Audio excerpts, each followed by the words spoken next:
ahead, Sarah. This morning you said you're kind of afraid that it's like you're starting over after you had to pause for COVID. Not really a bad start, all things considered, right? Yeah, it's been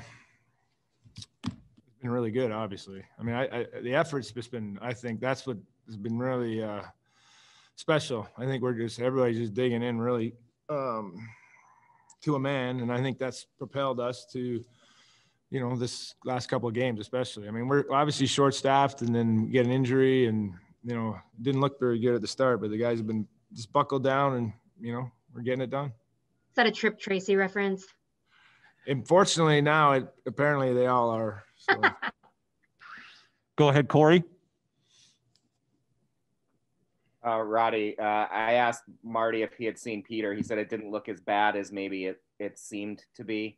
Do you have an update on him and also Max's, which looked pretty serious? They look bad. I mean, it's one thing when there's no fans in the stands too, something that you guys might not appreciate just from being at home, but you can hear him like screaming on the ice. Like when there's fans, you don't hear the noise. When it's just dead silent and you hear a guy, in pain on the ice, it's not good. So we thought it was worse. Obviously it's still not good, but I can't tell you how long he's going to be out for. And Max, same thing. That one looked bad, was bad. I think he'll be a lot longer. Just to follow up on that, are you confident with the kind of the light workload that you could go back to James tomorrow? Yeah. Oh yeah. I mean, I think, he had to come in and basically play the whole game, but I don't know that he was overly stressed. And so I think he should be all right for tomorrow. Andrew? Rod, you've talked about him a couple times already, but looking at Vincent Trocheck with the 2 goals tonight, and also just kind of everything he's done playing in all situations, how important has he been for this team so far? Yeah, he's been great. We had those games where Jordan was out and then he had to step up there. And then, now he's just with all these guys out on our penalty kill, he's been doing that. So, that's you can't say enough about it. That center position obviously is so important. And then, being able to play all the special roles, it's huge for us. So he's been great. And that's one of the reasons why we got the win tonight. I mean, he was really good again. Sarah? Sorry, I forgot to lower my hand. No worries. Chemo? Hi, Rod. Sebastian showed a great display of his hockey IQ, setting up Sveshnikov goal. What is your take on his performance, his early season form?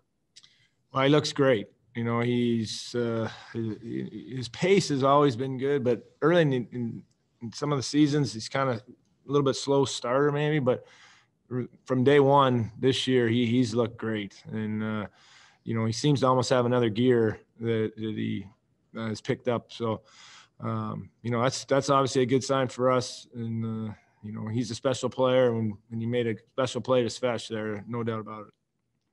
Chip?